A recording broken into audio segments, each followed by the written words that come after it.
Joining me now, Media Matters President Angela Corazon. Amanda Carpenter is still with me, along with political strategist and content creator Sawyer Hackett, and MS Now's David Noriega, who's been covering fractures in the MAGA movement in Trump's second term. Sawyer, I thought this was supposed to be a party for the country. Why does it seem like it's a party for him?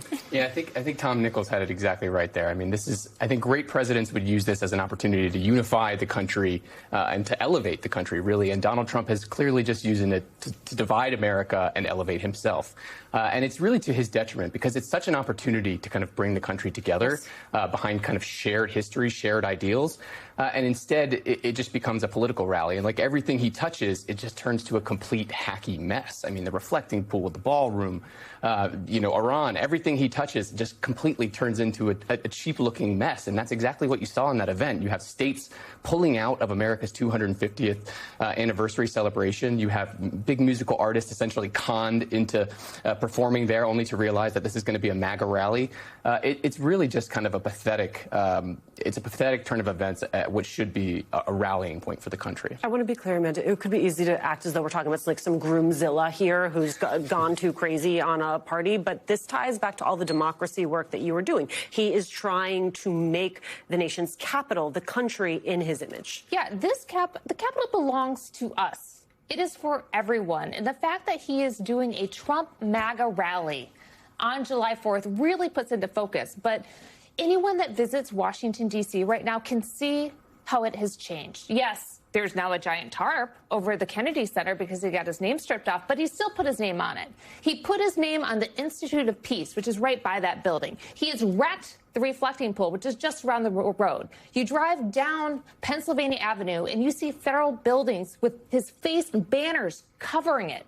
He wants to put that gaudy Arc de Trump, which I call the Ego Arch, in the middle of the view between Lincoln and the Arlington National Cemetery, which was designed so people could reflect on the Civil War and all the sacrifices that were made in this country to free it from slavery. And he wants to put himself in the middle of it. And none of this belongs to him. I mean, this is why it's such a gross abuse of power. It's not just, well, Trump is an egomaniac. None of it belongs to him. The capital city is ours. He did not get permission to do any of this, to spend any of this money. And it's just being thrown in our faces on our nation's 250th birthday party. There was this detail from the new Haberman Jonathan Swan book, Regime Change. It says, quote, privately, Trump has also mused about the possibility of topping the arc with a replica of his own fist raised as he cried, fight, fight, fight, after a 2024 assassination attempt. Angela, who wants that? I mean, he does. And obviously people that want to curry favor with him. Right. I mean, when I read that part of the book, the first thing I thought about is it's not that fantastic because he already has a 22-foot Don Colossus statue at Trump Doral. So he's done something similar already, which is the fight, fight, fight thing. And he put that portrait in the White House. So he does. And the people that want to curry favor with him. And he'll put it out there, see how people respond. But it's part of the larger story we're telling here. He's shaping the physical world around us, in most cases breaking it. And we shouldn't lose sight of the fact that as much as he's breaking the world, D.C., these physical spaces, he's stamping all of our institutions as well and destroying them in the same way. They're just not physical, so you can't see them. But he's putting his stamp on all the things that sort of make America America. I ask the question, David, who is this for? Because I don't get it, to be frank, right? I don't see what the appeal is. I understand that there is a base of people who may find this appealing, but you've actually been speaking with former MAGA loyalists who are beginning to see the light. Yeah. So I found out that there was this support group, essentially, for people who have left MAGA. And it's called Leaving MAGA is the name of the support group. And I was initially a little bit skeptical because they talked about it in cult terms, right? They offer de-radicalization resources, therapy for them and family members, et cetera. And I've reported on cults before, and I thought it was important to make sure that we understand that, supporting Donald Trump is not, in fact, a cult. It is a political ideology. It's the dominant political ideology. Voting for Trump does not mean you're a member of a cult. But I met with these people. I met with a group of 5 of them. Where? In Fort Lauderdale, which is where the group is based. There are corners of MAGA that are, in fact, very cult-like. And we're talking about the way that Trump is reshaping the physical world. He has also completely reshaped the worldview of many people in this country in a way that is not concerned with empirical truth, right? And so when you spend years of your life in a place like that, a headspace like that, and then suddenly something causes you to reassess it, it's not easy to suddenly transition out of that. So, let's play a little bit of the interview that I did so that we can talk about it. So let's listen to that and then talk on the other side. Hearing you guys talk about MAGA and about supporting Trump, it sounds like you're talking often about like a cult that's damaging. It is. Right? Yeah. We all have a need for community. Our species yearns for a communal existence.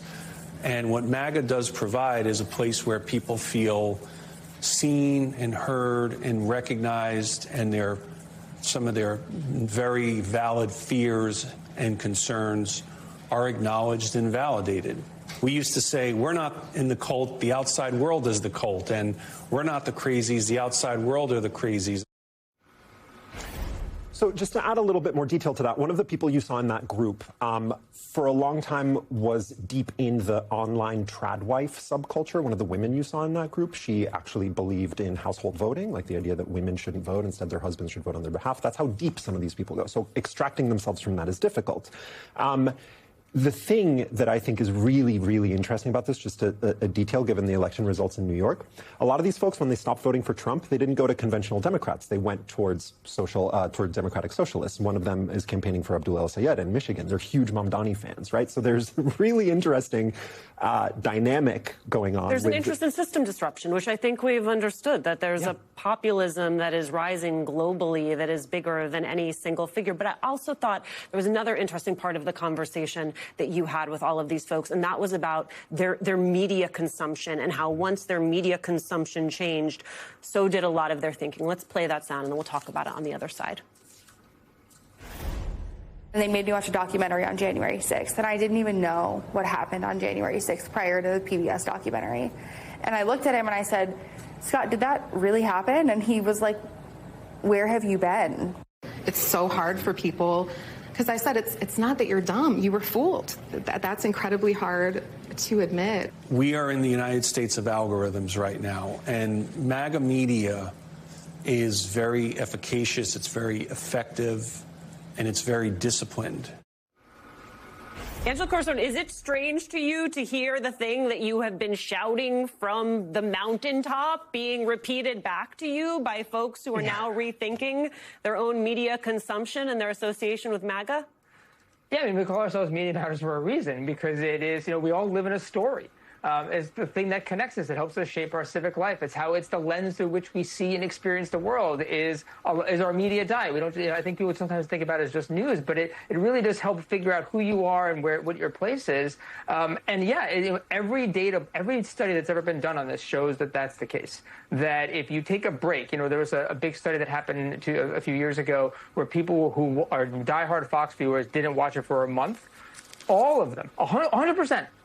Believed and stopped believing in election denialism. Their positions about the Republican Party changed. All sorts of things. They were less likely to be susceptible to conspiracies. That was only 30 days. And it's not that they became converts, but it's that you create space for other stories, facts to get in there, for conversations and new connections to be built. So yeah, it isn't. I'm happy when people see it. I think it's something we all kind of know and feel. And the bubbles are far bigger than just the algorithms.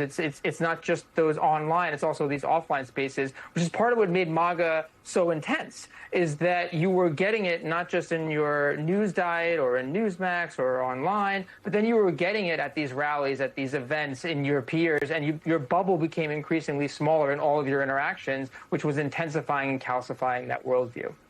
Sawyer, the last time I saw you, I think I was reporting for Vice News, and you were working for Julian Castro on his presidential campaign. So to my great surprise, all of a sudden you came across my Instagram feed. In a lot of the new work that you're doing, which speaks to this, which is there is a whole group of people that are not being reached by our parties, by modern politics, by the institutional media system. And And so I imagine you were thinking about this question all the time. Yeah, I mean, part of the reason why it's been so hard to break people from this kind of, if not a cult of personality, has been it's coincided with this consolidation of the media that's happening both, in traditional legacy media, but also on these social media platforms. And I think we underestimate the impact that guiding these algorithms to, everybody has their own algorithm. We open up our phones and it's specifically tailored to it. You build it brick by brick. They know I am a millennial mom. They know the things that get served to me. You wouldn't believe. I started making cooking content with politics because it was my way of kind of widening the circle of people who would take in the political commentary. Just my attempt to kind of shift the narrative a little bit by giving someone a visual cue that they can watch while, hearing my voice. And it's my ham-fisted way of doing that. But we all have to find ways to reach out of our own bubbles because these companies, these massive companies, find ways to kind of keep us segmented and keep us isolated from news that may have disrupted that kind of cult, mentality about people like Trump.